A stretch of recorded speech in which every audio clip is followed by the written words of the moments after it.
Moinabad drugs case కీలక మలుపు తిరిగింది. కీలక డ్రగ్ పెడ్లర్ అభిషేక్ సింగ్ ను సిట్ అధికారులు అదుపులోకి తీసుకున్నారు. హైదరాబాద్ లోనే అభిషేక్ సింగ్ అదుపులోకి తీసుకున్న సిట్ బృందం అతని వద్ద నుంచి ఎవరెవరు డ్రగ్స్ కొనుగోలు చేశారు అన్న అంశంపై ఆరా తీస్తున్నారు. అంతేకాదు అభిషేక్ సింగ్ ఫోన్ డేటాను సైతం విశ్లేషిస్తున్నారు.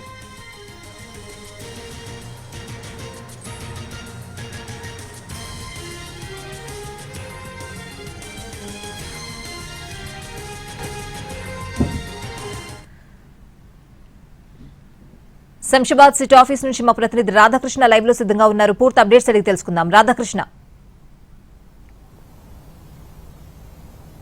స్వాతి, ప్రస్తుతం ఈ కేసుకు సంబంధించిన దాంట్లో సిట్ అయితే తన దర్యాప్తును వేగవంతం చేసిందని చెప్పాలి. ఎందుకంటే ఈ కేసులో ఇప్పటి వరకు అనుమానితులు అలాగే నిందితులుగా ఉన్న ప్రధానంగా అంటే అరెస్ట్ అయిన వారు కాకుండా నోటీసులు అందుకుని ఆ తర్వాత విచారణకు హాజరవుతున్న వాళ్ళలో ప్రధానంగా ఉన్నది శరత్ కుమార్ తో పాటు అలాగే కౌశిక్ రవి. వీళ్ళిద్దరు ఇచ్చిన స్టేట్మెంట్లు పొంతన లేకుండా ఉన్నట్లు కూడా అధికారులు చెప్తూ ఉన్నారు. ఎందుకంటే ఒకవైపు కౌశిక్ రవి దగ్గర నుండి శరత్ కుమార్ డ్రగ్స్ ప్యాకెట్ ఏదైతే ఉందో ఆ రోజు 14వ తేదీ రాత్రి జరిగినప్పుడు అతని దగ్గర తీసుకున్నానని చెప్పాడు. కౌశిక్ రవి మాత్రం విచారణలో తాను సిమ్లా నుండి తీసుకొచ్చానని చెప్పాడు. కానీ చివరకు పోలీసుల దర్యాప్తులో మాత్రం వీళ్ళు అభిషేక్ సింగ్ అనే ఒక వ్యక్తి దగ్గర నుండి తీసుకున్నట్లు కూడా గుర్తించడం జరిగింది. ఈ మొత్తం దర్యాప్తులో కూడా వీళ్ళు రకరకాల సమాధానాలు చెప్తుండడంతో సిట్ చాలా కీలకంగా ఈ దర్యాప్తును అయితే చేస్తుంది.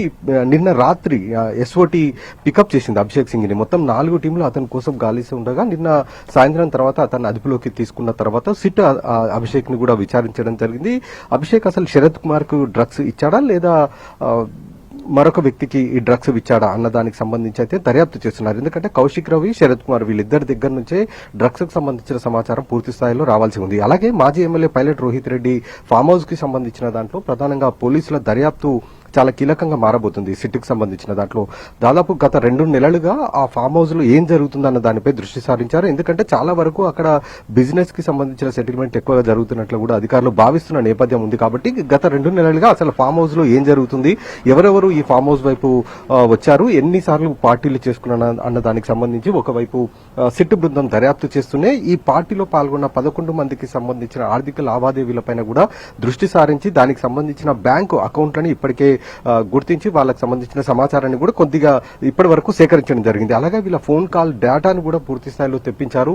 వాటి ఆధారంగా కూడా ఒకవైపు చెక్ చేస్తున్న పరిస్థితి మనకు కనబడుతుంది. ప్రస్తుతం మనం చూస్తున్నాం సిట్కి సంబంధించిన వాళ్ళు కొద్దిసేపటి క్రితమే ఇక్కడికి చేరుకోవడం జరిగింది. వాళ్ళంతా కూడా ఈ ఘటనకు సంబంధించిన దాంట్లో ఒకవైపు ఈ రోజు కూడా విచారణ కొనసాగే అవకాశం అయితే కనబడుతుంది. కానీ ఈ రోజు సెలవు ఉండడంతో ఎవరైతే చీఫ్ గా ఉన్నారో సిట్కి సంబంధించిన చీఫ్ గా ఉన్న చేవెళ్ల డీజీపీ యోగేష్ గౌతమ్ కు సంబంధించి అతను ఈ రోజు వస్తారా రారా అన్నది కూడా చూడాల్సి ఉంది.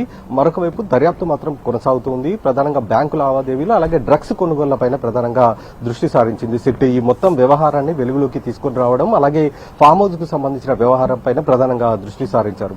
Swathi. Right Radhakrishna, thanks for the updates.